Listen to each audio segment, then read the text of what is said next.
आज मैं डॉक्टर अमरदीप, राजकीय महाविद्यालय बिरोड़ की प्लेसमेंट सेल के तत्वाधान में हम एक 7 दिवसीय राष्ट्रीय कार्यशाला का आयोजन कर रहे हैं, जिसके आज छठे दिन यानी 6th डे को हम प्लेसमेंट की टीम की तरफ से इसमें श्री शिवांशी शर्मा, श्रीमती शिवांशी शर्मा को कन्वीनर है हमारे, और श्रीमती निशा चौहान को ऑर्गेनाइजिंग सेक्रेटरी हैं इस सारी कार्यशाला के, जिसका हमें बहुत सहयोग मिलता रहा है दोनों हमारे पार्टिसिपेंट। तो इन सभी के तत्वाधान में और राष्ट्रीय युवा दिवस और 159वीं जयंती स्वामी विवेकानंद जी की, इस अवसर पर हमने ये कार्यशाला का आयोजन शुरू किया है। इसका बेसिक जो लक्ष्य है या फिर मूल जो लक्ष्य है इसका, वो यही है कि विद्यार्थियों के लिए सारी चीजें एक एक एक मंच पर सारी चीजें, यानी उनके प्रतियोगिता परीक्षाओं में किस प्रकार से तैयारी की जाती है, कौन कौन सी बातें उन्हें ध्यान में रखनी होती हैं और किस प्रकार से वो सारी व्यवस्थाओं का ध्यान रख सकते हैं। यानी मूल जो लक्ष्य है वो लक्ष्य यही है कि विद्यार्थी अपने जीवन में सफल हो। बहुत सारी बातें ऐसी होती हैं, जैसे जब हम अपने संघर्ष के दिन या फिर अपनी पढ़ाई के दिन याद करते हैं, तो जो बातें आज आपके सामने हम प्रस्तुत करते हैं या रखते हैं, जितने विचार हम आपके सामने रखते हैं, उनका हमें पता ही नहीं होता था। फिर कहते हैं ना कि इधर उधर घूमने फिरे, फिर जाकर वो सारी चीजें समझ में आई, मगर उसके बीच में समय बहुत ज्यादा बर्बाद हुआ। और आज के जमाने में जब उसकी तुलना करते हैं, तो आज कहते हैं कि आज आपके पास सबसे सबसे पहली जो आवश्यकता है वो सटीक रणनीति, यानी रणनीति आपकी सटीक होनी चाहिए। उसमें कोई झोल नहीं होना चाहिए, कोई ऐसी बात नहीं होनी चाहिए जिसका आपको पता ना हो। और सबसे बड़ी जो बात हम कहते हैं ना कि प्रतियोगिता के दौर में आप किसी भी एंगल से कोई कमी नहीं छोड़ सकते। आपकी कमी का फायदा दूसरे को मिलेगा। तो हमें ध्यान में यही रखना चाहिए कि सबसे महत्वपूर्ण बात यही है कि जिंदगी का जो कहते हैं ना कि आज आज की या फिर आगे भी सबसे पहला जो आपका कार्य रहेगा कि आप पढ़ते लिखते तो सभी हैं, मगर सफल होना आपकी पढ़ाई की कसौटी है। अगर आप सफल नहीं होते हैं, क्योंकि एक बात कही जाती है, जो भी आपके निर्णय होते हैं उन निर्णयों का कोई ना कोई रेफरेंस पॉइंट बनाता है। आप नहीं बनाते हैं या फिर दूसरा बनाता है। अगर वो निर्णय आपके सही हो गए तो लोग उसको फिर फॉलो करेंगे पॉजिटिव वे में। अगर आपके निर्णय सही नहीं हुए तो फिर लोग उसको फिर भी फॉलो करते हैं नेगेटिव से नेगेटिव की तरफ। यानी आप अपने उस चीज से बच नहीं सकते हो। आपने जो जो भी निर्णय आपने लिया है उससे बच नहीं सकते हैं। और इस दौर में हम आगे एक बात और कह सकते हैं कि भाई जिंदगी में बहुत सारे उतार चढ़ाव आते हैं, और जिंदगी में जितने भी उतार चढ़ाव आते हैं कुछ ना कुछ सिखा कर जाते हैं। ये हमारे ऊपर डिपेंड करता है कि हम उसको सीखते हैं या नहीं सीख पाते। कोशिश यही होनी चाहिए ना कि सीखने की कोई उम्र नहीं होती है, बस सीखने की इच्छा होनी चाहिए। और इसी क्रम में हम आज आगे बढ़ते हैं। आज का जो टॉपिक है वो थोड़ा सा उसमें बदलाव आया है। उस बदलाव के पीछे एक एक महत्वपूर्ण कारण ये है कि आज के हमारे जो मुख्य वक्ता थे, जो रिसोर्स पर्सन थे आज के, जिन्होंने job and research in social sciences, research opportunity in social sciences के विषय पर बोलना था, उनके परिवार में किसी को हार्ट अटैक आ गया तो उनको मेडिकल ग्राउंड पे उनको नागपुर जाना पड़ रहा है। गढ़चिरौली से में रहते हैं। काफी दूर पड़ता है वो, तो वो इसलिए आज हमारे साथ नहीं जुड़ पाएंगे। उनकी सेवाएं हम दोबारा लेंगे, मगर आज के जो वर्तमान सेशन है उसके जो हमारे मुख्य वक्ता हैं, उन्होंने भी एक नया टॉपिक सुझाया है हमें, और जो कहते हैं ना कि आपकी सफलता की नींव रखेगा। पढ़ाई आपकी नींव है और सफलता आपकी इमारत है। उसके बीच में जो पत्थर लगते हैं, कम्युनिकेशन स्किल, यानी जो जिसके माध्यम से आप अपनी पढ़ाई को दूसरे को समझा पाओ या बता पाओ। कल हमने साक्षात्कार में बात की थी। साक्षात्कार में बहुत सारी जो एबिलिटी आपके अंदर होती है उसके ऊपर हमने बात की कि हमें किस किस तरह से अपनी चीजों को देखना चाहिए, क्या उसके पीछे दिमाग है, क्या उसके पीछे नजरिए है, उन सभी बातों का हमें ध्यान रखना चाहिए। तो उसमें जो सबसे, यानी आप क्या सोचते हो, क्या पढ़ते हो, जब तक आप दूसरे को आप समझा नहीं पाओगे तब तक वो सारा व्यर्थ है। तो आज हमने जो टॉपिक लिया है, importance of communication skill in competitive exams, और आज के हमारे जो मुख्य वक्ता हैं, रिसोर्स पर्सन है, हमारे साथ जुड़ चुके हैं, बहुत ही अनुभवी व्यक्ति हैं, बहुमुखी प्रतिभाशाली हैं, बहुमुखी प्रतिभा के एक तरह से मालिक हैं, श्री राजेश कुमार जी। एसोसिएट प्रोफेसर हैं इंग्लिश में, और वर्तमान में राजकीय महाविद्यालय कुलाना, वहां पे डेपुटेशन पर कार्यरत कर रहे हैं। तो जज्जर में आता है ये। थोड़ा सा मैं इनके बारे में बताना चाहूंगा आपको। हमारे जो आज के, मेरी इनसे पहली मुलाकात गवर्नमेंट कॉलेज बिरोड़ में ही हुई थी, जब ये सफेदों से ट्रांसफर होके बिरोड़ में आए थे, और उसके बाद से लगभग 7-8 साल हो गए उन बातों को। तो एक तरह से जितनी बार भी इनसे मिले, हमेशा कुछ नया सीखे। और इनकी वो कहते हैं ना कि इनकी खासकर जो कम्युनिकेशन स्किल है वो इतनी प्रभावी है कि बहुत जल्द ही हमने अपने आप हर किसी को, अनजान को भी अपने पक्ष में ये कर पाते। और इनके बारे में बताऊं कि वैसे इंग्लिश में इन्होंने MA MPhil किया है। स्लेट, पहले एक स्टेट टेस्ट होता था, वो भी इन्होंने पास किया, स्लेट जिसे कहते थे। और उसके बाद फिर ये 2003 में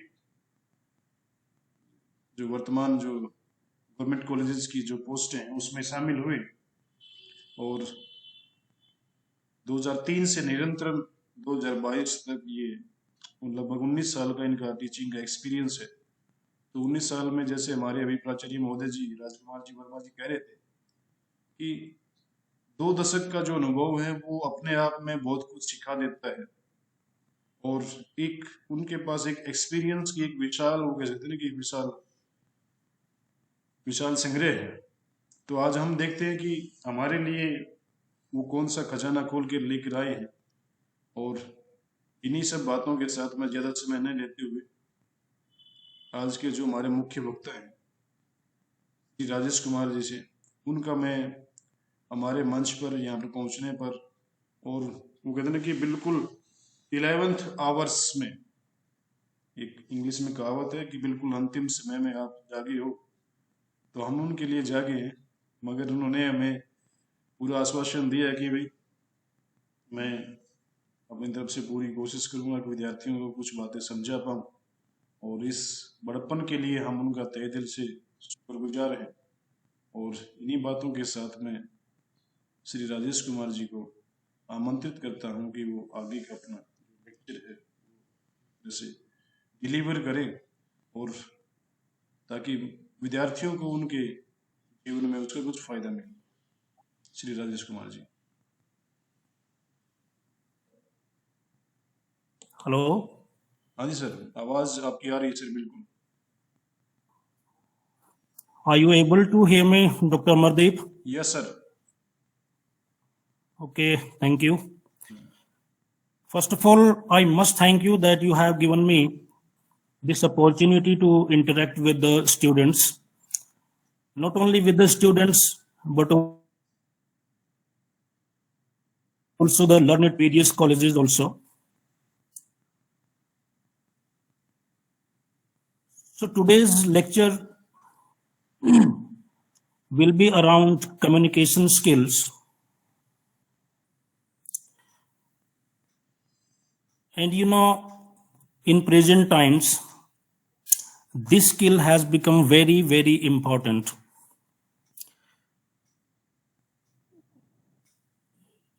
In this highly competitive, where there is cutthroat competition everywhere, in every field, you see, students, people are trying to move ahead. They are very eager to achieve their targets in their lives.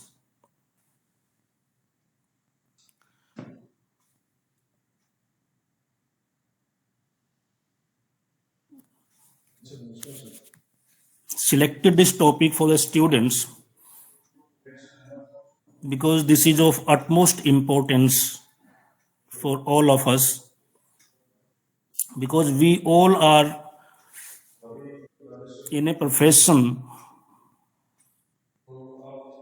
of teaching, and in this profession you must have this skill that is called communication skills.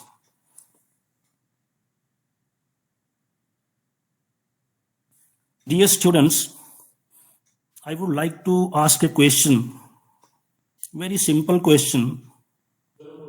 What is the most important thing in this world for humans, specifically for humans, human race? And you please answer this question. What is the most important thing?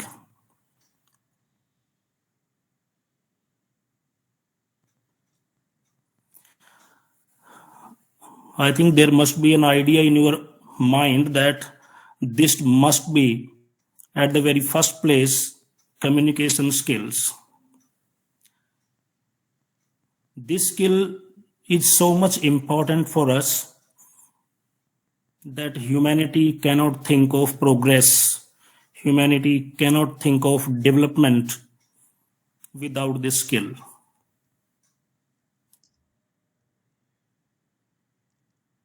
And if you are a believer, if you believe in God, that you have been endowed with this specific power by God Himself.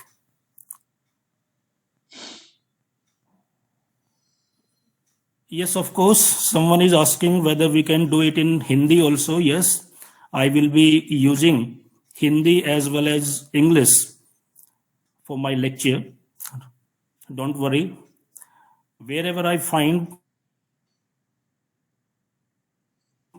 that must be clear to you, I will use Hindi also, because my primary aim is that student must feel at ease. Language should not be the barrier between the teacher and the taught. This is my first priority whenever I interact with the students.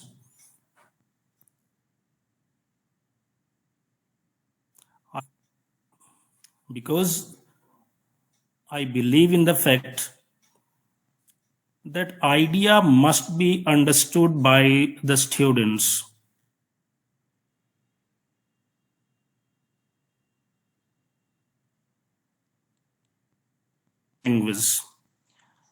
Language may be any kind of language. This is important. Idea must go into the mind of the students. And I cannot compromise with this thought, because until and unless students find themselves at ease in the classroom, the basic purpose of teaching is defeated. This is my firm belief.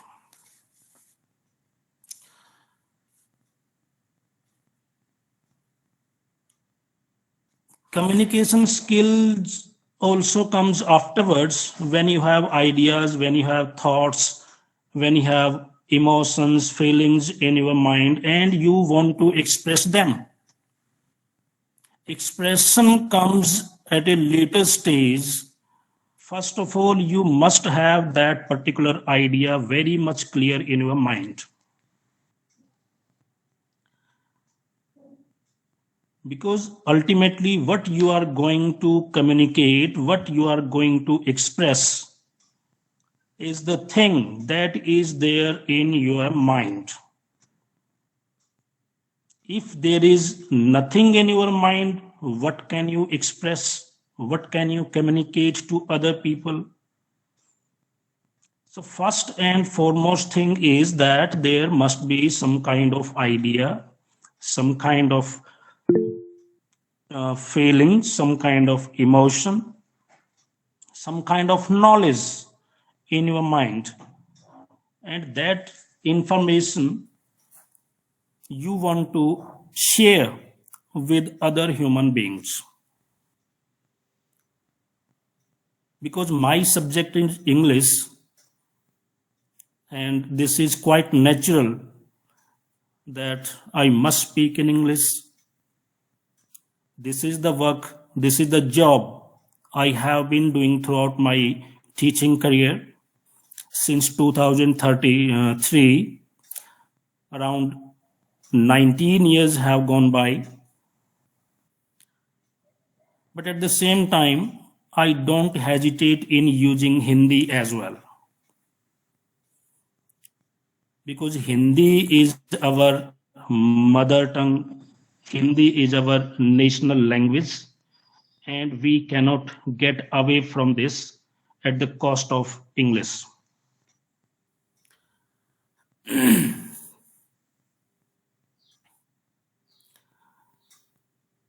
Sometimes, I always observe things in college.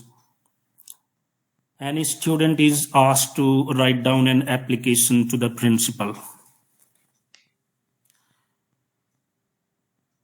And surprisingly enough, the particular student is unable to write an application to the principal on any subject.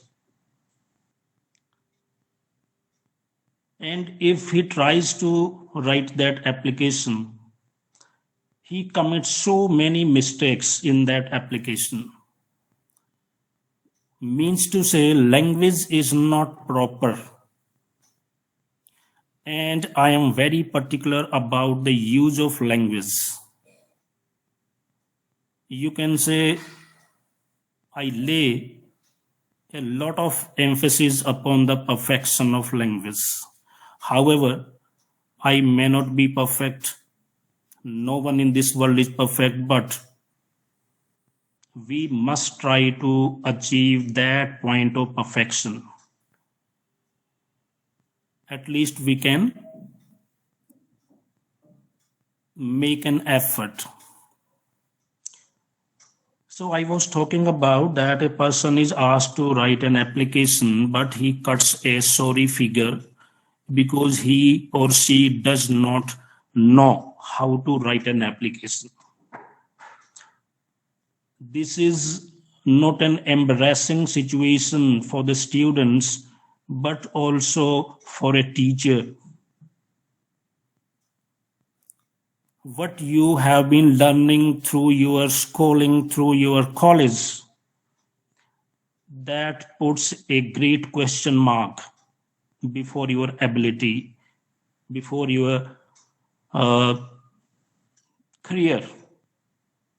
If you are not able to write down an application in a very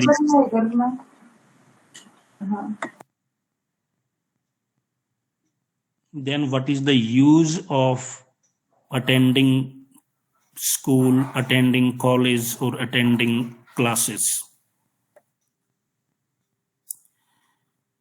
I was talking about a very special kind of quality that has been given to you by the Almighty God.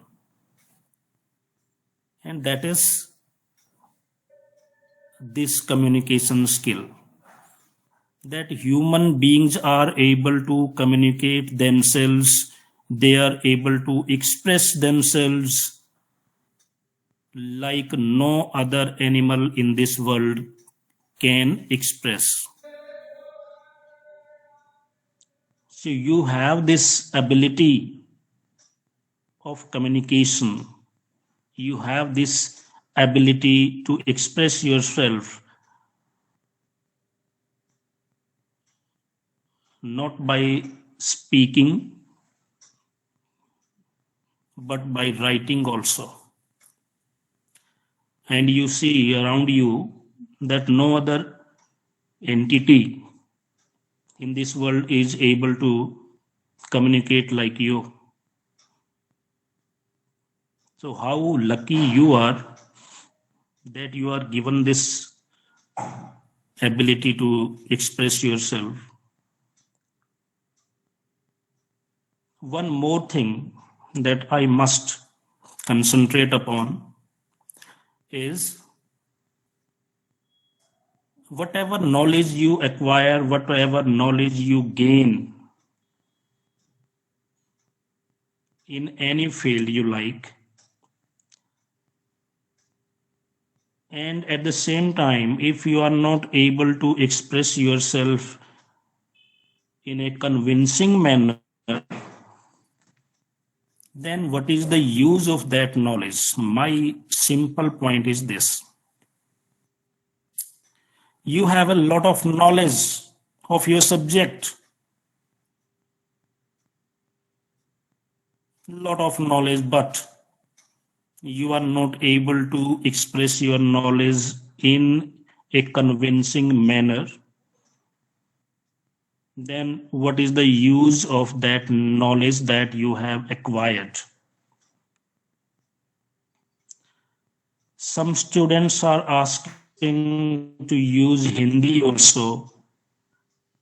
Okay, I'm coming to Hindi also. Don't worry. Sir बस बस एक बीच में disturb करना था मुझे कि क्योंकि अधिकतर बच्चों का बैकग्राउंड हिंदी ही रहता है, तो इंग्लिश तो बस वो जैसे कि हम कहते हैं ना कि पास करने के लिए यूज करते हैं। तो मेरी भी आपसे रेगुलर आग्रह है कि कोशिश करें अधिकतर मामला हिंदी में आए, ताकि अच्छी तरह से ये इनके समझ में आ जाए कि मतलब बे कम्युनिकेशन स्किल जरूरी क्यों है कंपटीशन की। एक हम्बल सबमिशन है sir. Okay, Dr. Amardeep, thank you sir. I will speak in Hindi also. तो बच्चों, मेरा जो टॉपिक है आज का वो इस चीज के ऊपर है कि आपके पास कम्युनिकेशन स्किल होनी चाहिए। आपके पास बहुत सारी नॉलेज है, आपने बहुत पढ़ा है, बहुत ज्ञान आपने अर्जित कर लिया है, लेकिन जब तक आप अपने ज्ञान को अच्छे तरीके से व्यक्त नहीं कर सकते हैं, दूसरे व्यक्ति के सामने बहुत ही क्लियरली, स्पष्ट रूप से उसको नहीं रख सकते हैं कि सामने वाला व्यक्ति आपको अच्छे तरीके से समझ सके, तो मेरा आग्रह आपसे ये है कि उस नॉलेज का क्या उपयोग है जो आपने अर्जित की है।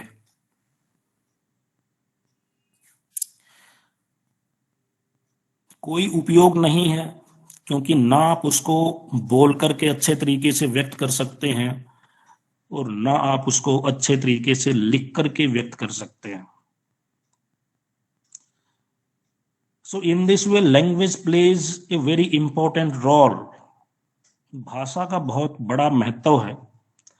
बिना भाषा के, बिना लैंग्वेज के आप कुछ भी नहीं है।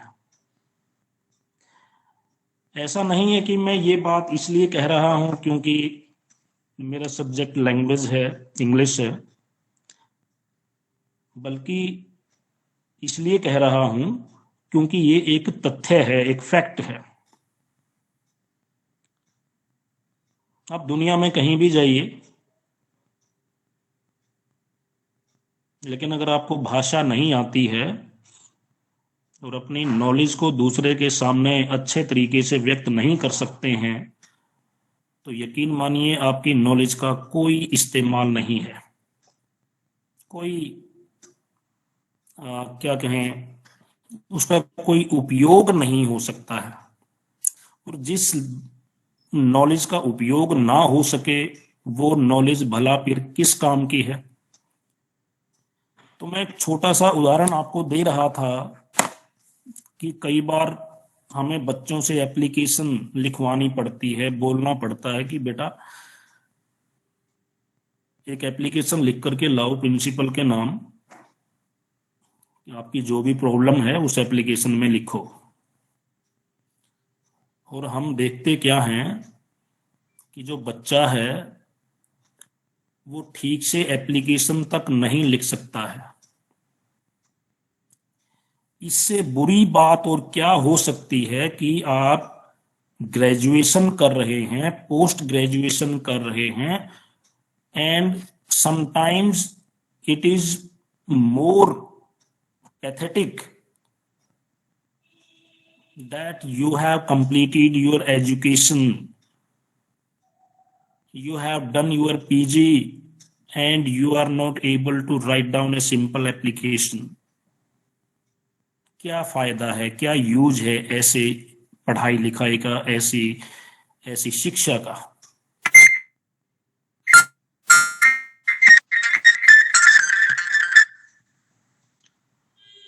तो मेरा हम्बल जो एक एफर्ट है वो यही है कि अपने ज्ञान को बढ़ाने के साथ साथ थोड़ा सा ध्यान आप अपनी भाषा पर भी दें। क्यों, जब तक आपकी भाषा सही नहीं होगी, उपयुक्त नहीं होगी, आपकी नॉलेज का कोई फायदा नहीं है। जब तक आपको कोई समझ ही नहीं सकता आप क्या कहना चाहते हैं, यही दूसरे व्यक्ति को समझ में नहीं आ रहा, तो आप मुझे बताइए कि आपकी नॉलेज का क्या फायदा होगा।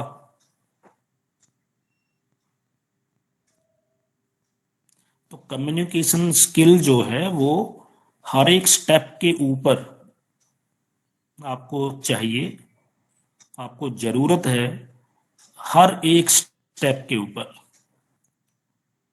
मैं बात नहीं कर रहा हूं सिर्फ कॉलेज लेवल तक, आप बाहर भी निकलते हैं, अपने घर से निकलते हैं, आप बैंक में जाते हैं, आप किसी सार्वजनिक और दूसरी जगह पर जाते हैं, आप बस में जाते हैं, ट्रेन में जाते हैं, कहीं पर भी जाते हैं, छोटी छोटी जरूरतों के लिए आपको बोलने की आवश्यकता है।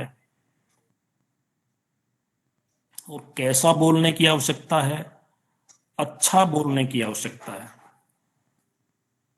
इस तरीके से आप बोलें कि दूसरा व्यक्ति आपकी बात को सुन करके तुरंत कन्विंस हो। ऐसा नहीं कि आप उसको अपनी बातों में ही उलझा लो, आपको पता ही नहीं है कि आप क्या उसके सामने बोलना चाहते हैं, कौन सी बात को आप उसके सामने रखना चाहते हैं। तो ना तो आप खुद क्लियर होंगे और ना सामने वाला व्यक्ति जो है वो क्लियर हो पाएगा। तो ऐसे जो उदाहरण हैं, जो ऐसे जो इंस्टेंसेज हैं, वो हम डेली लाइफ में देखते हैं। और ये बात जान करके बड़ा बुरा लगता है कि भाई देखो कैसे बच्चे हैं, कैसे स्कूल में वो पढ़े हैं, कैसे कॉलेज में वो पढ़े हैं, और उनको ठीक से बोलना तक नहीं आता है।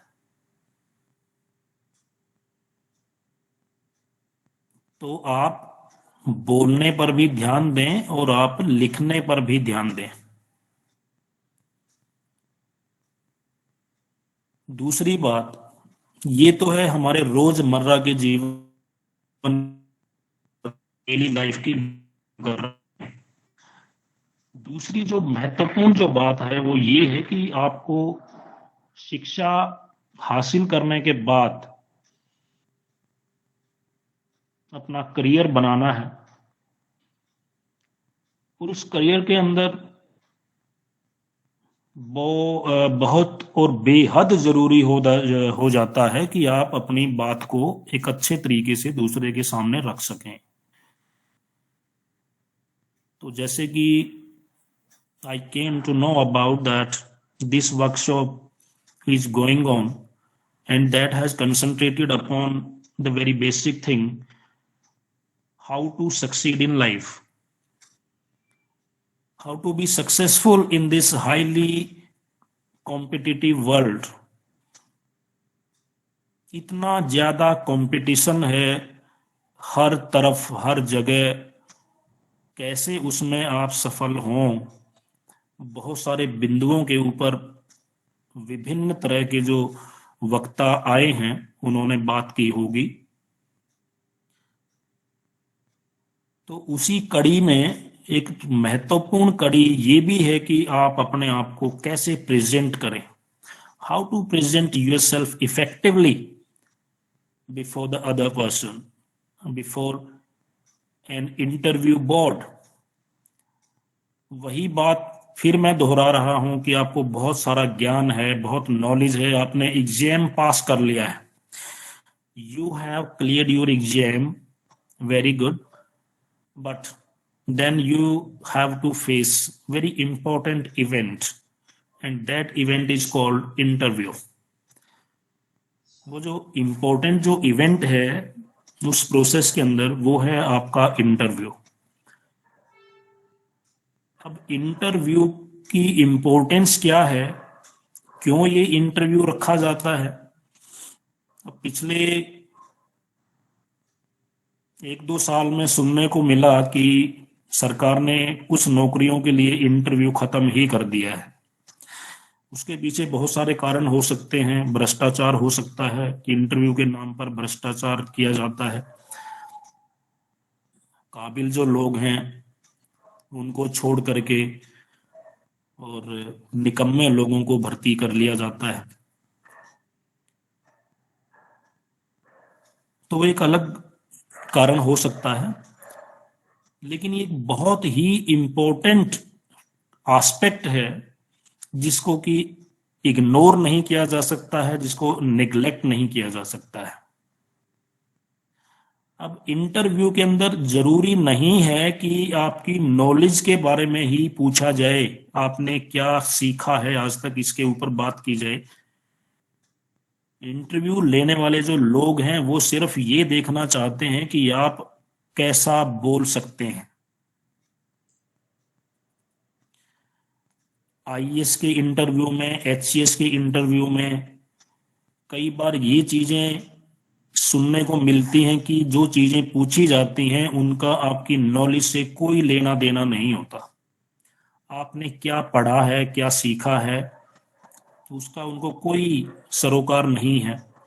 वो तो बस ये देखना चाहते हैं कि आप अपने आप को कैसे लोगों के सामने प्रेजेंट करते हैं, आपकी प्रेजेंस ऑफ माइंड क्या है, प्रेजेंस ऑफ माइंड क्या है।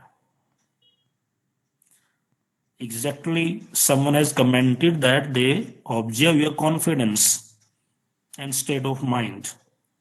तो आपके अंदर कॉन्फिडेंस कितना है, कॉन्फिडेंस लेवल क्या है, ये चीज वो ऑब्जर्व करते हैं। और कॉन्फिडेंस आपको कब आएगा? Very important point that someone has raised, that interview committee observes your confidence level, but the point is, how do you find yourself confident? और इसके पीछे बहुत सारे फैक्टर हो सकते हैं, आपकी नॉलेज हो सकती है, आपका ज्ञान हो सकता है, बट फिर सबसे इंपॉर्टेंट जो चीज आती है वो यही है कि आप अपने आप को कितने अच्छे तरीके से दूसरे के सामने प्रेजेंट करते हैं, कितने अच्छे तरीके से आप बोल सकते हैं, अपनी बात को कितने प्रभावशाली तरीके से आप दूसरे के सामने रख सकते हैं। आप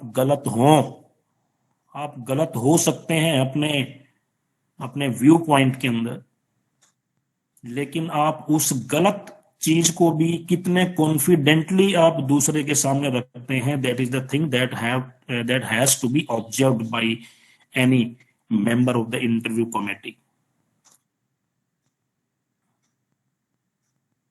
तो देखिए कितना इम्पोर्टेंट एक फैक्टर है। अच्छा, बहुत छोटी छोटी बातें हैं, I would like to share them with you. क्या है कि जैसे कहा भी जाता है कि भाई बोलने वाला व्यक्ति तो नमक भी बेच जाता है,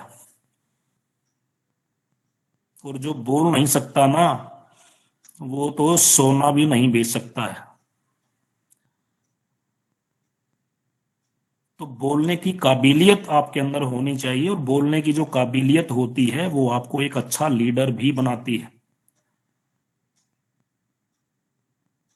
तो जो भी फेमस जो ओरेटर्स हैं, पब्लिक स्पीकर्स हैं, उनके पास एक जो अहम जो चीज है वो क्या है? बोलने की काबिलियत उन लोगों के पास है। आज कितने सारे जो लोग हैं वो जो टीवी के ऊपर आते हैं, प्रवचन देते हैं, और हजारों लोग उनके सामने हाथ जोड़ करके बैठे रहते हैं। आप बताइए उन लोगों के साथ, उन लोगों के पास कौन सी ऐसी चीज है कि वो इतने सारे लोगों को एक तरह से हाथ जोड़ करके बैठने के लिए मजबूर करते हैं? कुछ नहीं है, सिर्फ बोलने की काबिलियत है। अगर काबिलियत आपके पास है बोलने की, तो आप कितने ही लोगों को बांध करके बैठा सकते हैं।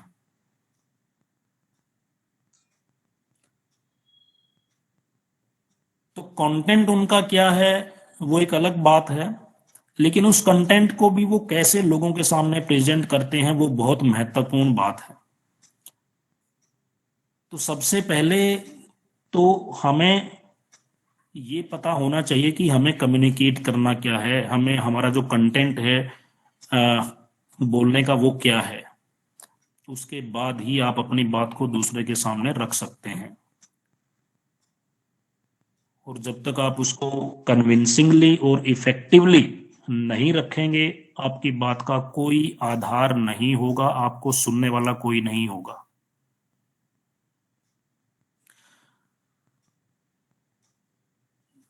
तो पब्लिक जो स्पीकर्स होते हैं उनके पास क्या चीज है? ये कम्युनिकेशन स्किल है कि वो इस तरीके से बोलते हैं कि लोग मंत्र मुग्ध हो जाते हैं और उनको लगातार बार बार सुनना पसंद करते हैं। अटल बिहारी वाजपेयी जी जो प्रधानमंत्री थे हमारे, जब वो संसद में बोलते थे, उनका जो अंदाज था बोलने का वो कैसा था, कैसे वो अपनी कविता पढ़ते थे, एक एक चीज, एक एक शब्द उनका ऐसा होता था कि सुनने वाला सुनने के लिए मजबूर होता था। वो वेट करता था कि कब इनके मुंह से दूसरा शब्द निकलेगा और वो कितना इफेक्टिव होगा। तो शब्दों का चयन, मैं किस बात के ऊपर बात करना चाहता हूं, शब्दों का चयन क्या है। तो आप कैसे शब्दों का चुनाव करते हैं अपनी भाषा के अंदर, वो भी एक बहुत इंपॉर्टेंट चीज है। तो ऐसे शब्दों का इस्तेमाल करें जिनके ऊपर आपकी कमांड है। मैं बच्चों को अक्सर बोलता हूं क्लासरूम के अंदर भी कि बेटा किसी भी शब्द का तब तक इस्तेमाल मत करो जब तक तुम्हें उसके बारे में पूर्ण जानकारी ना हो। उसका मीनिंग क्या है, किस कॉन्टेक्स्ट के अंदर उस वर्ड को यूज किया जाता है, जब तक आपको इन सब चीजों की जानकारी नहीं है, आप उस शब्द का इस्तेमाल मत कीजिए। क्योंकि शब्दों का चुनाव, शब्दों की सिलेक्शन एक बहुत इंपॉर्टेंट चीज है। और अगर आप गलत शब्दों का इस्तेमाल करते हैं, गलत शब्दों का चयन करते हैं, आपकी बात उसी वक्त वहां पर बेबुनियाद हो जाती है।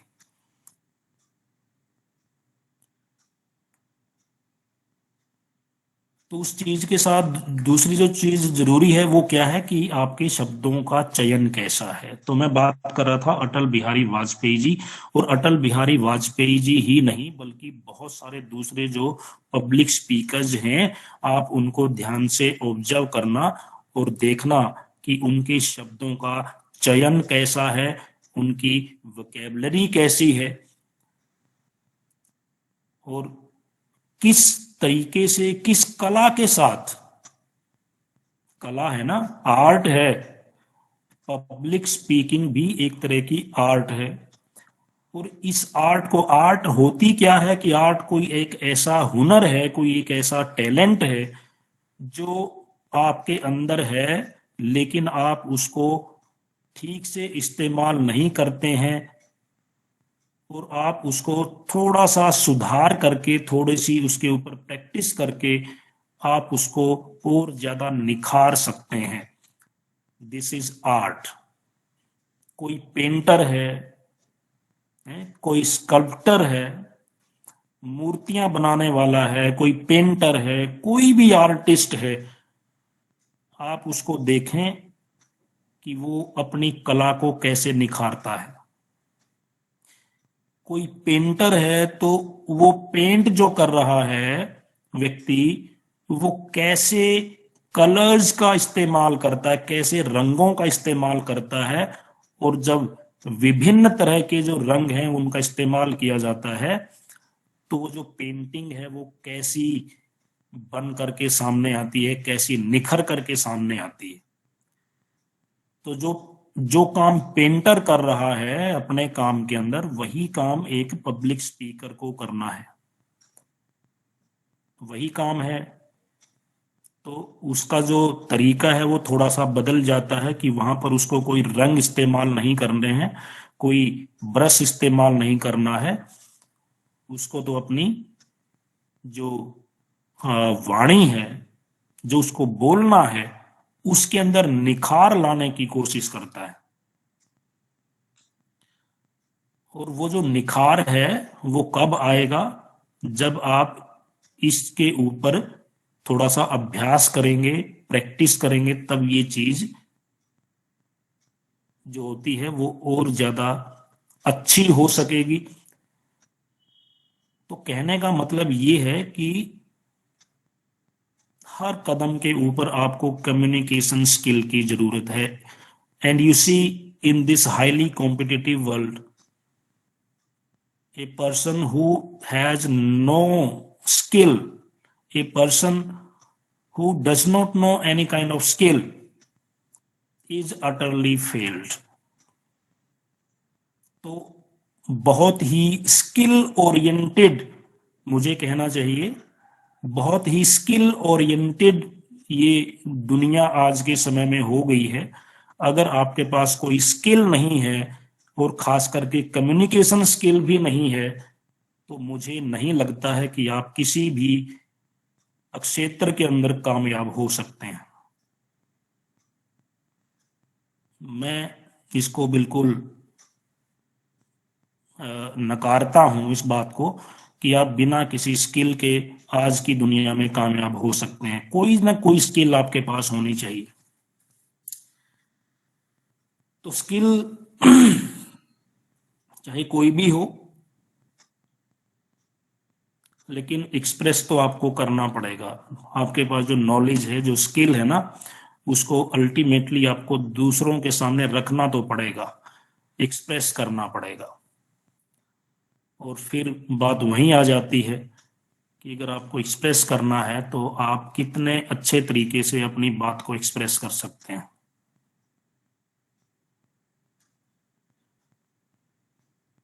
तो देखिए कितनी एक शर्मनाक स्थिति बन जाती है कि जो बच्चे हैं वो ठीक से लिख नहीं पाते हैं।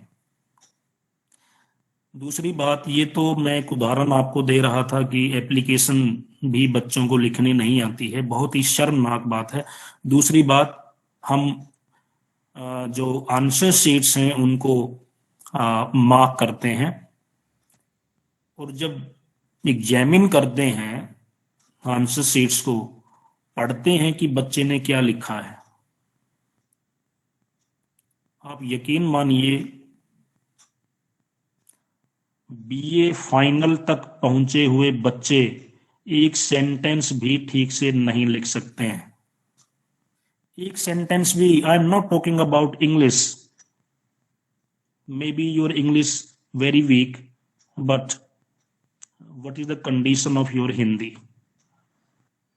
Can you write down a simple sentence in Hindi that is absolutely correct? एक सेंटेंस जो पूरी तरह से ठीक हो, क्या आप हिंदी में लिख सकते हैं? मुझे तो इस बात के ऊपर भी डाउट है। डाउट हाइपोथेटिकली नहीं है, ये एक्सपीरियंस है। इतने सालों से हम मार्किंग करते आ रहे हैं और बहुत बहुत कम बच्चे ऐसे मिलते हैं जो ठीक ठाक अपनी बात को अपनी आंसर शीट में लिखने के लायक होते हैं।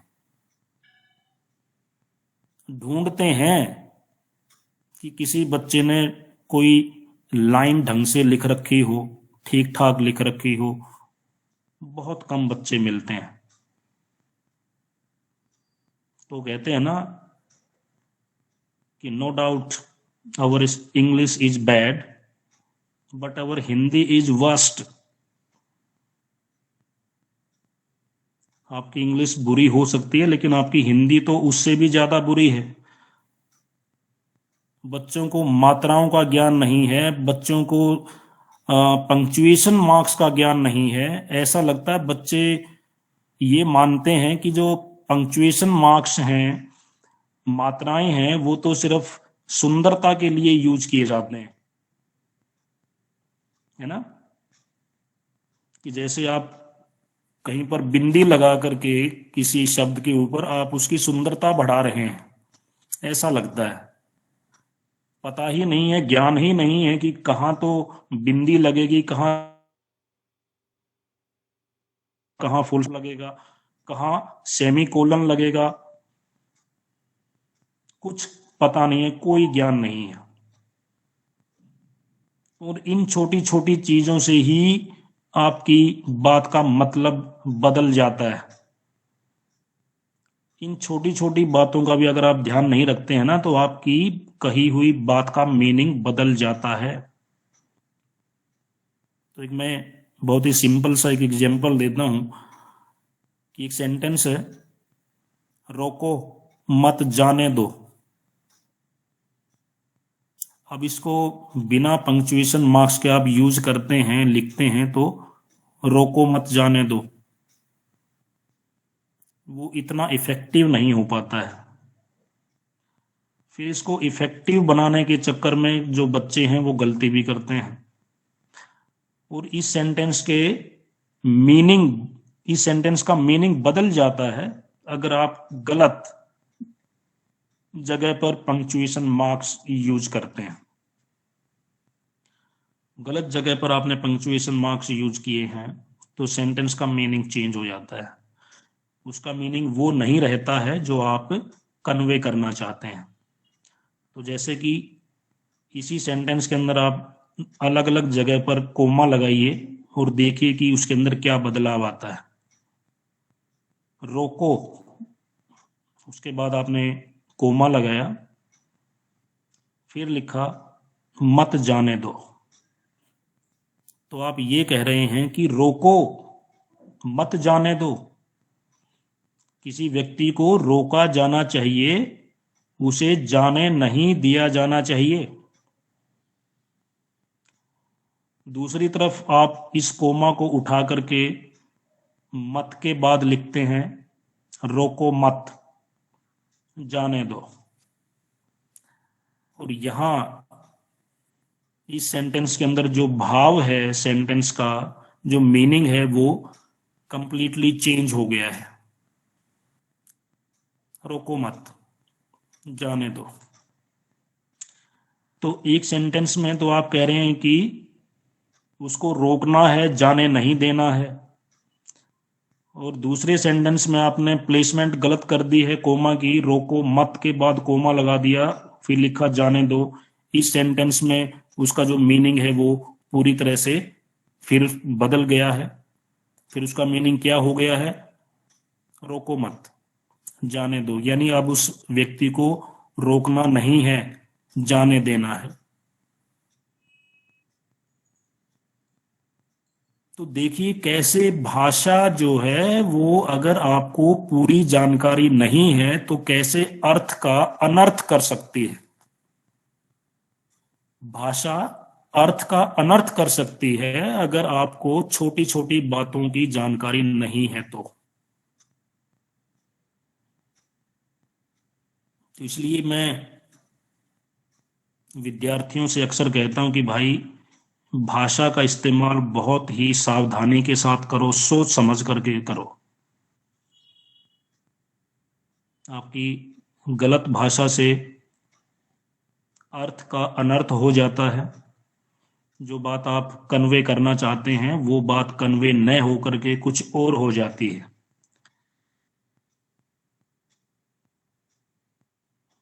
तो मुझे लगता है कि आप मेरी बातों को फॉलो कर रहे हैं। You are listening to me or not? You have just muted your mobiles and you are doing something else.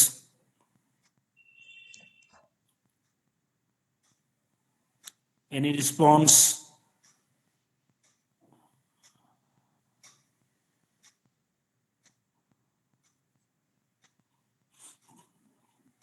तो ये सर फ्रेंड्स, ऑनलाइन होती हैं। सर जी जी सर, राजेश जी। हाँ सर, बच्चे बड़ी एकाग्रता से सुन रहे हैं सर आपको। प्लीज निश्चित रहिए आप सर इस बात से। They are paying attention and they are fully understanding what are you saying sir. Please your lecture is going in right direction sir. जी जी sir, please carry on sir. Thank you for listening me so attentively, Dr. Surender, and I hope all other participants are also listening me in the same vein, with the same enthusiasm.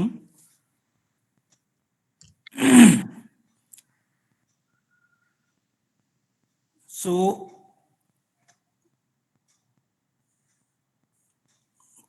तो बच्चों, मैं यही कहना चाहता हूं आपसे कि ये जो स्किल है वो उसको आप डेवलप करें।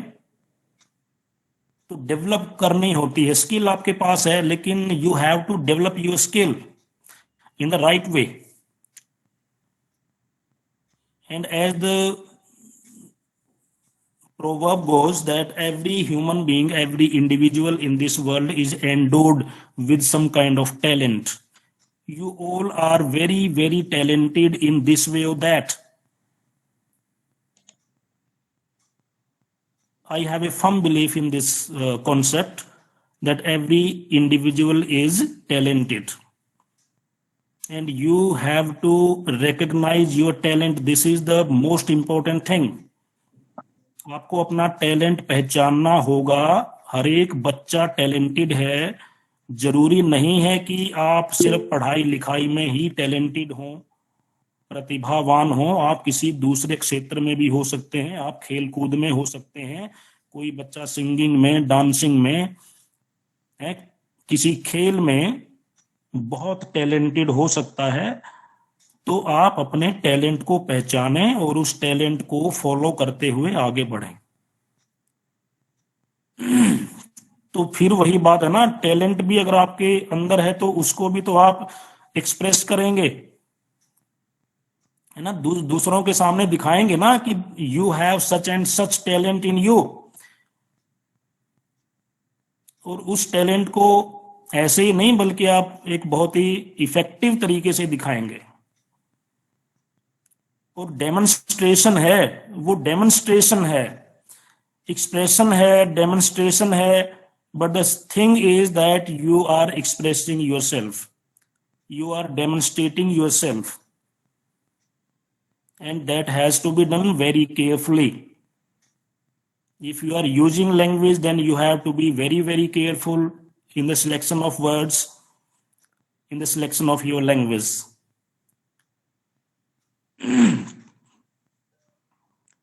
तो न केवल रोजमर्रा के जीवन के अंदर, डेली लाइफ के अंदर, बल्कि आपके हर एक काम के अंदर कम्युनिकेशन स्किल का एक बहुत इंपॉर्टेंट रोल होता है। और अगर आपकी communication skill up to the mark नहीं है तो आप डिजायर्ड रिजल्ट्स अचीव नहीं कर सकते हैं। This is my point and I hope you are following me, you are getting what I am saying.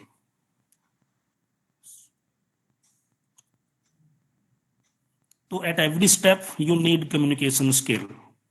Whether you use Hindi or whether you use English, that is a different matter. But the thing is that you must express yourself effectively. कोई बात नहीं है, अब अगर आपको अंग्रेजी नहीं आती है तो इसका मतलब ये नहीं है कि आपको कुछ नहीं पता है। आपको पता है, आप बहुत टैलेंटेड हैं, आपके अंदर ज्ञान है, लेकिन उसको आप व्यक्त कीजिए, उसको आप एक्सप्रेस कीजिए। बेशक आप हिंदी में कीजिए, हिंदी हमारी नेशनल लैंग्वेज है and you should not feel ashamed of your using your mother tongue और your national language. You should not feel ashamed using your Hindi. But the again point is that your Hindi has to be very effective, convincing. तो जो फंडा है ये है कि आप अगले व्यक्ति को कन्विंस कर पाते हैं या नहीं, है ना। तो कंक्लूजन ये है कि आपको दूसरे व्यक्ति को कन्विंस करना है। भाषा मैटर नहीं करती है, आप हिंदी में बोलिए लेकिन अच्छा बोलिए। बात ये है, अपने आप को इस तरीके से दूसरे के सामने प्रेजेंट कीजिए कि सामने वाला व्यक्ति आपकी बात सुनने के लिए विवश हो, और न केवल विवश हो, वो आपकी बात सुनकर के आपसे सहमत भी हो। तो ये कुछ बातें थी जो कि विद्यार्थियों के लिए खास करके बहुत जरूरी है, क्योंकि उनको अभी अपना करियर बनाना है, उनको अभी अपने लाइफ में बहुत आगे जाना है, और वो आप तब कर पाएंगे जब आपके अंदर ये स्किल भी होगी, क्योंकि बहुत इंपॉर्टेंट स्किल है। आप इसके बिना एक कदम भी आगे नहीं चल सकते हैं। तो आप अपने घर में, आप अपने परिवार में, आप अपने मोहल्ले में, आप अपने समाज में, अपने देश में तभी आप कुछ कर सकते हैं जब आपके अंदर कम्युनिकेशन स्किल होगी। और आजकल का जो टाइम है वो इस दायरे में रह करके सीमित होने का नहीं है, बल्कि लोग आजकल दूसरे देशों में जा रहे हैं, और जो आवागमन है वो बहुत ज्यादा फ्रीक्वेंट हो गया है। फ्रीक्वेंटली लोग एक देश से दूसरे देश में जाते हैं। तो देखिए वहां भी ये जो कम्युनिकेशन स्किल है वो कितना इंपॉर्टेंट हो जाता है। तो जब भी आप कभी मान लीजिए देश से बाहर जा रहे हैं, तो जिस जगह पर आप जाना चाहते हैं उस जगह की भाषा का आपको ज्ञान है या नहीं है, ये भी आपको वीजा जारी करने से पहले आपको टेस्ट किया जाता है, ठीक है ना। तो आजकल तो जैसे हम देख रहे हैं कि सरकार जो है वो बीए फाइनल के जो ग्रेजुएशन के जो फाइनल ईयर के जो बच्चे हैं उनके पासपोर्ट बना रही है। और वो पासपोर्ट किस बात को ध्यान में रख करके बनाए जा रहे हैं? इसी बात को ध्यान में रख करके कि हमारे जो बच्चे हैं वो विदेशों में भी जा सकते हैं, वहां पर जाकर के काम कर सकते हैं।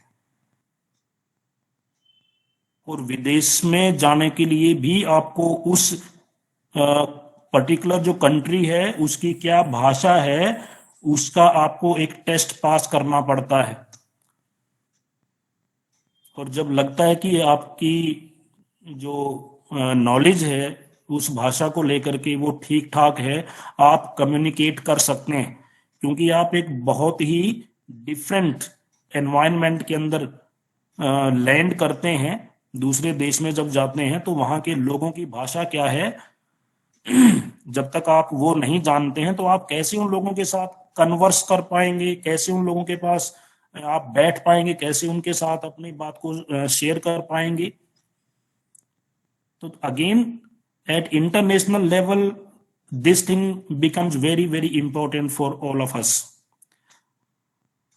So I hope you will pay attention to this very important factor of communication skill, and today onwards today onwards you will try to refine your communication skill. You will try to hone up your skill, communication skill. So there might be or there may be a lot of skills that you have, but one important skill is that you must be able to communicate yourself in an effective manner. तो ये सारी चीजें आज के context में बहुत बहुत ज्यादा जरूरी हैं। और मैंने जैसे पहले कहा कि बहुत ज्यादा कंपटीशन है, बहुत कट थ्रोट कंपटीशन है। अगर आप बाहर जाते हैं, अभी जब आप ग्रेजुएशन करके दुनिया को फेस करेंगे, then you will realise how tough the competition is,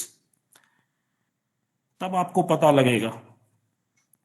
और ये जो कम्युनिकेशन स्किल है वो हिंदी में चलो जैसे तैसे हम कर लेते हैं, लेकिन ग्रामेटिकली तो हम हिंदी भी सही तरीके से यूज नहीं करते हैं। वो इतनी कॉमन चीज है क्योंकि हम उसको इग्नोर करते हैं कि हिंदी का क्या पढ़ना है, हिंदी को इतना टाइम देने की क्या जरूरत है। लेकिन जैसे मैंने कहा कि our English is bad but our Hindi is worse, तो उसके ऊपर भी ध्यान उतना ही देने की जरूरत है जितना कि हम किसी नई लैंग्वेज को सीखने के लिए देते हैं। तो इंग्लिश भी देखिए, दो तीन तीन तरह की जो लैंग्वेजेज हैं वो आपको पता होनी चाहिए। First comes your mother tongue. Mother tongue तो सभी जानते हैं, जिस भाषा में बच्चा बोलना शुरू करता है वो मदर टंग है आपकी। और इसके अंदर तो मुझे लगता है कि सभी बच्चे पारंगत होते हैं। दूसरी जो भाषा है वो है आपकी नेशनल लैंग्वेज। तो आपकी नेशनल लैंग्वेज जो है वो आपको पता होनी चाहिए, आपको आनी चाहिए। तीसरी जो भाषा है वो है इंटरनेशनल लैंग्वेज, ग्लोबल लैंग्वेज। और इंटरनेशनल लैंग्वेज की जब हम बात करते हैं तो बात किसकी होती है? इंग्लिश की होती है। तो English has become the international language nowadays. And if you are planning to go abroad, you are planning to go somewhere, some other country, then things becomes very important that your English must be very good, if not perfect. Your English must be very very good, if not perfect. अब perfect नहीं होती है तो वो एक अलग बात है, लेकिन आपकी इंग्लिश अच्छी तो जरूर होनी चाहिए, तभी आप बाहर जाकर के सक्सेसफुल हो सकते हैं। तो I think I have taken a very lot of time.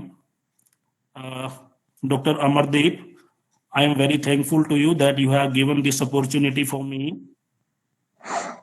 I am able to interact with the students at this platform. Thank you, sir. And I have observed that the listeners are listening in very carefully, very attentively, and I am very happy to say this. So I think I must stop my lecture here, if you permit me, Dr. Amardeep. Yes, बिल्कुल sir, आपकी permission से हम आगे तक बढ़ सकते हैं। Okay.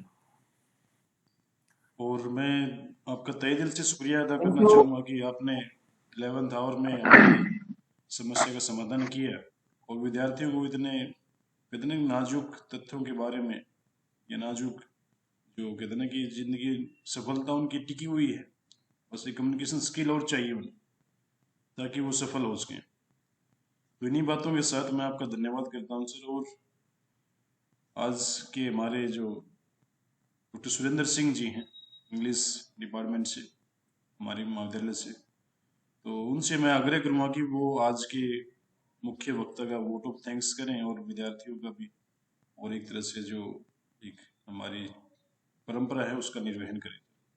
Surendra Singh sir. Thank you, Dr. Amardeep sir.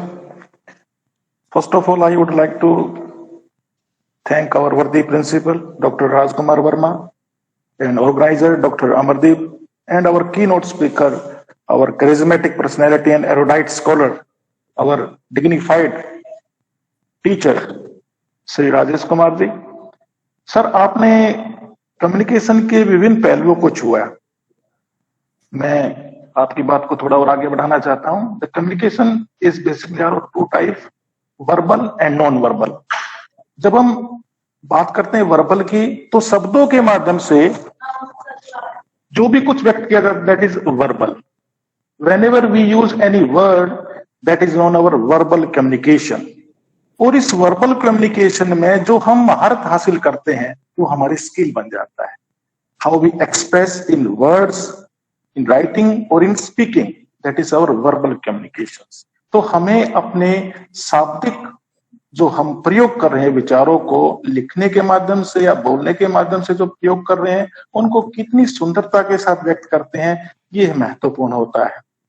दूसरा हम पहलू कहें नॉन वर्बल, यानी कि शब्दों के अतिरिक्त हम चीख कर, चिल्लाकर, संकेतों के माध्यम से, गर्दन हिलाकर या आंख मारकर, हाथ हिलाकर, यानी कि शरीर के विभिन्न अंगों के माध्यम से जो हम अपने विचार प्रकट करते हैं तो उनको कहते हैं नॉन वर्बल। जैसे हम चार्ली चैपलिन की फिल्मों को देखते हैं, उसमें इतनी बेहतरीन ढंग से उन्होंने अपने भाव भंगिमाओं को व्यक्त किया है कि जैसे शब्दों की जरूरत ही नहीं है। Everything is complete in Charlie Chaplin's film. तो निसंदेह verbal and non verbal are very essential for in our modern life. तो जैसे हम सर ने बताया कि शब्दों का चयन करते समय बड़ी सावधानी बरतनी चाहिए।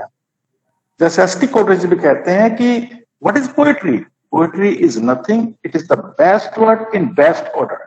जब भी हम सर्वोत्तम शब्दों को चुनते हैं और उनको सर्वोत्तम जगह पर रखते हैं तो हमारे लिए बेहतरीन रचना बन जाती है। तो यहाँ पर मैं कहना चाहूंगा कि शब्द के बराबर धन नहीं होता है, शब्द के बराबर धन नहीं जो कोई जाने बोल, तो हीरा तो दामों मिले, शब्द का मोल नहीं तो, शब्द का कोई मोल नहीं होता है। हमें according to situation what words we are using to express ourselves, to express our views, that is very essential. हम किस परिस्थिति में हैं, कहां पर किन शब्दों का प्रयोग कर रहे हैं, वह महत्वपूर्ण होता है। क्योंकि हम वी आर स्टूडेंट्स, तो हमारे विचार, हमारे शब्द ऐसे होने चाहिए कि वो सुनने वाले के जो हम विचार व्यक्त कर रहे हैं लिखने के माध्यम से या बोलने के माध्यम से, वो पूरी तरह से हमारे विचारों को प्रकट कर सके। उन्हीं शब्दों का हम प्रयोग करना चाहिए। सर ने जैसे बड़ा सुंदर उदाहरण दिया कि रोको मत जाने दो, ब्यूटीफुल एग्जाम्पल। कैसे हम अपने इस छोटे से वाक्य के द्वारा इस पे कितने the multiple layers of meaning of this sentence, इस शब्द के कितने अर्थ निकाल सकते हैं हम। तो सर ने बड़ी बखूबी से हमें समझाया। तो निसंदेह सर का जो लेक्चर है वो बड़ा ही सारगर्भित है, सरल है, अपने शब्दों में आपने समझाया सर। और निसंदेह आपकी जो वाणी थी बड़ी नियंत्रित थी, मधुर थी, और बच्चों ने आपके ज्ञान का लाभ उठाते हुए अपने ज्ञान में वृद्धि की। तो निसंदेह आपका सर लेक्चर काबिल तारीफ है। तो मैं तो अंत में यही कहूंगा कि पहले तोलो फिर कुछ बोलो, पहले तोलो फिर कुछ बोलो, लफ्ज कोई बेकार नहीं है। हेलो, पहले तोलो फिर कुछ बोलो, लफ्ज कोई बेकार नहीं है। मैं सबसे झुककर मिलता हूँ, मेरी कहीं भी हार नहीं है, मेरी कहीं भी हार नहीं। Thank you very much for all participants for this beautiful organised session of lecture. Thank you very much sir. Thank you, Dr. Surinder. You have very elaborately, very I should say, effectively put your words not only in poetry but also in prose by using both English and Hindi language. I'm again very thankful to you and Dr. Amir Dev, who has Excuse given me me, the sir. chance. Hello. So हाँ जी, again, बोले thank Nisha, you बोलेंगे। and Dr. Amir I Dev. have a question, sir. Good afternoon, everyone. बोले madam. I got this Yes, link from Mr. Pawan Kumar. He was my teacher in Chandigarh. I am pursuing my BA in English honors right now. okay. So can you tell me what will be the possible scopes for me after this? Yes, you have a lot of scope, as you have said. Yeah, like You have said that you are pursuing your BA with English honors. honors. Yeah. English honors you are pursuing. Yes, sir. Okay. Then I must say this field is very promising to you. Hmm. You have a lot of scope in this field. You may find a number of jobs, and there is Like what, sir? very bright future for you. Hmm.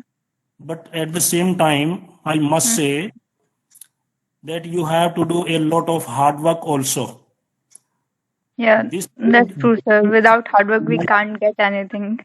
yes, this field demands a lot of hard work on the part of the student. Right, And sir. after you have completed your graduation, there are a number of scopes. Don't worry about that. Be patient and keep Can I have a scope in abroad also? Like, working. Yes, pardon. uh, can I have a scope in abroad also? I want to go there and like do something there Why not? Why not? You because have, there everyone is doing like English yes, there also. everyone is trying to go abroad. Everyone is very eager to leave this country. Yes, sir. Yes, but don't forget that Hmm. you you owe a number of things for this country also, a number of things that you have to repay to this country. You have attained your education here, and, Yes, sir, that's true. But and I think India's education system is this is like not so good as abroad. this is a kind of brain drain. So best kind of brains are draining from this country. Then what will happen to this country? I often You're right. wonder. I often wonder if Yeah, all people like you, intelligent people like you, if they uh, go to some other country,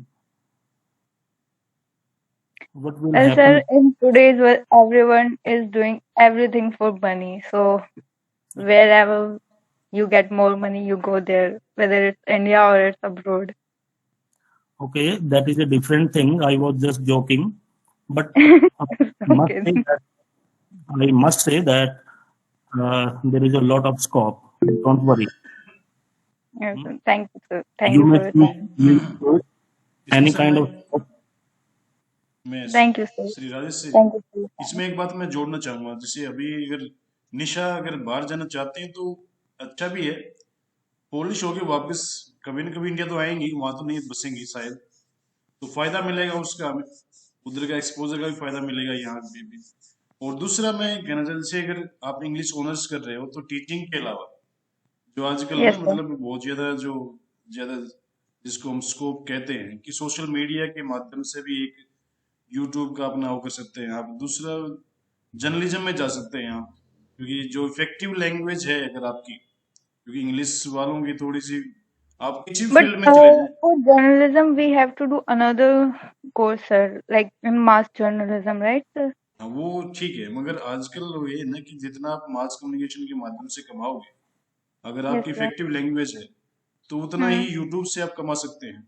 आपका खुद का channel हो सकता है, और इसके अलावा blog लिख सकते हैं आप क्रिएटिव राइटिंग के माध्यम से। जिस तरह से वो स्क्रिप्ट राइटर का भी आजकल बहुत ज्यादा डिमांड हो रखी है, तो different Uh, is avenues। there any good scope in content writing?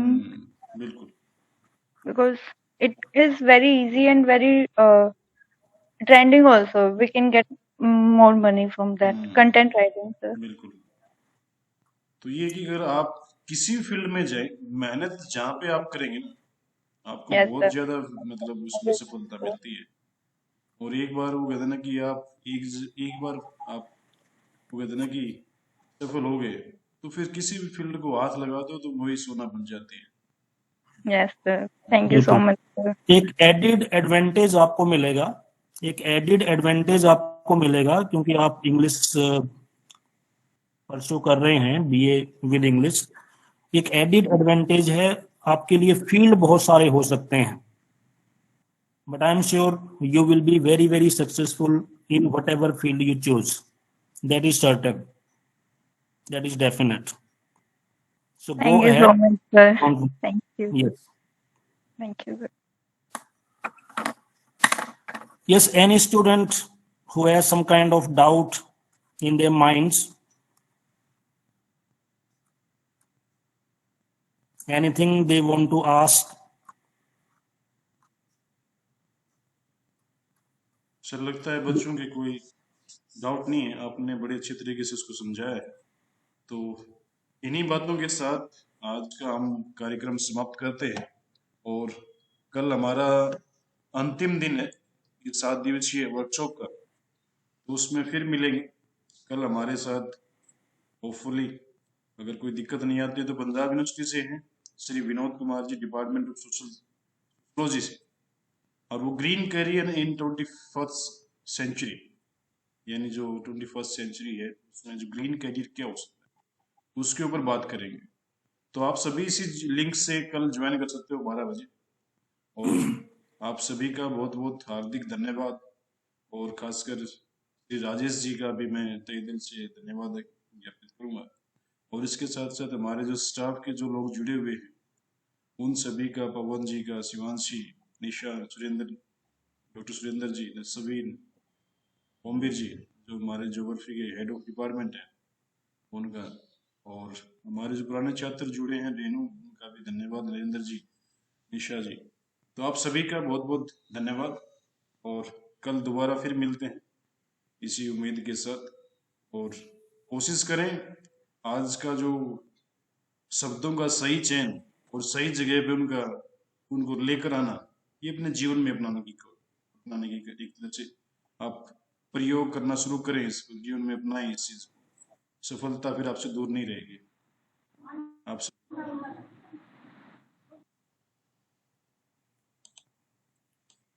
ठीक है सर, थैंक यू।